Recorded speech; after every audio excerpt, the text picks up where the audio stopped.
os casos mais sensíveis, os casos mais delicados, os casos que têm maior impacto sobre a atuação do tribunal, são os casos que dizem respeito a atos dos presidentes de poder. É que eu me refiro ao presidente da República, ao presidente do Senado Federal, ao presidente da Câmara dos Deputados, presidente do Supremo Tribunal Federal.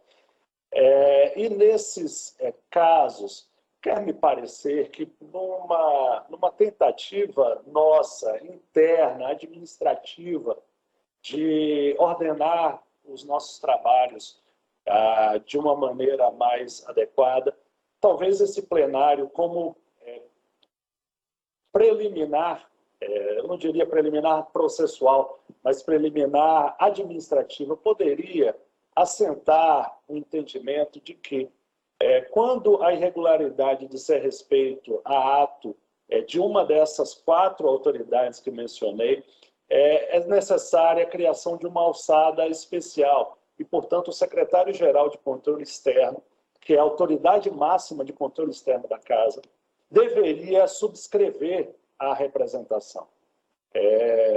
Digo isso porque o secretário-geral de Controle Externo, sendo obrigatoriamente um auditor de carreira, não há possibilidade, é importante que o público que nos acompanha, todos os senhores ministros sabem disso, mas é importante que a sociedade que acompanha os nossos debates também saiba, o secretário-geral de Controle Externo obrigatoriamente deve ser um auditor de carreira, e no caso do Tribunal de Contas da União, mediante indicação do presidente e aprovado pelo plenário do tribunal. Vejam que é um auditor qualificadíssimo.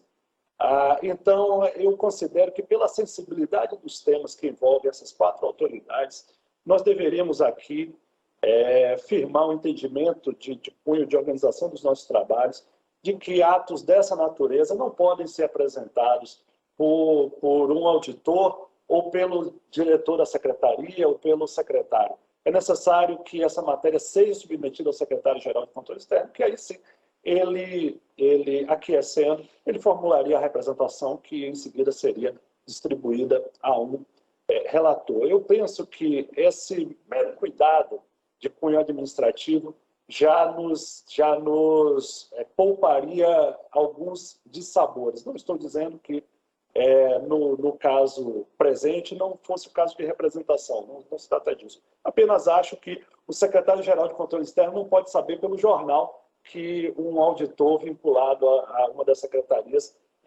decidiu apresentar uma representação que tenha tamanho impacto.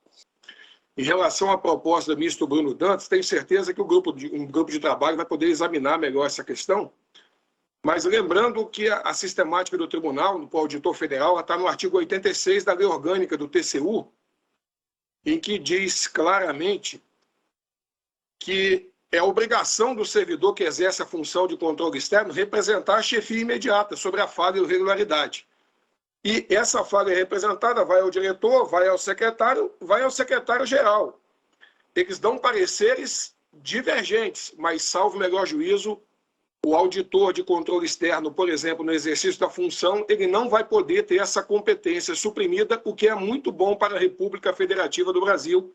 Ministro André, atualmente o secretário do Controle Externo não se manifesta, apenas o auditor, diretor e secretário. A proposta... Sim, presidente. Se Vossa Excelência me permitir, exatamente. A gente pode até suprimir o secretário, mas o auditor não, porque a competência dele é legal. É como se fosse na Receita Federal.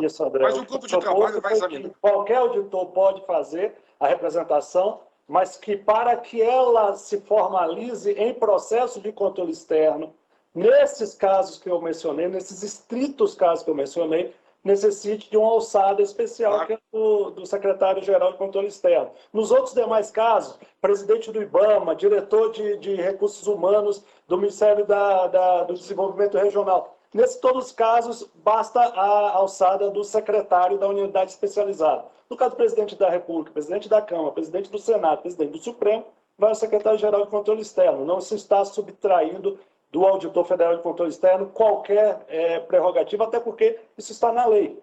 Apenas estamos dizendo que para a autuação do processo com o processo de controle externo, precisa da chancela do secretário-geral de controle externo, seja 7.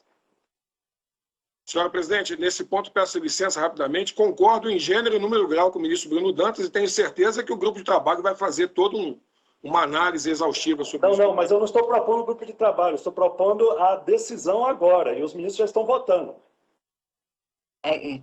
Bom, aí então, senhora presidente, eu peço licença rapidamente. Sobre esse ponto em especial, que é um segundo aspecto, eu peço licença para votar no sentido oposto pela manutenção da competência plena do auditor federal, sem prejuízo, logicamente, que o diretor, o secretário-geral de controle externo, seja quem for dentro do devido processo, possa emitir opinião diferente. Mas louvo muitíssimo a posição do ministro Bruno Dantas, mas para esse aspecto, ministro, peço licença para manter a posição divergente. Obrigado. Vossa Excelência pode só explicitar qual é a sua divergência comigo, porque eu não subtraio a competência do auditor de controle externo. Eu só não estou entendendo qual é a nossa divergência.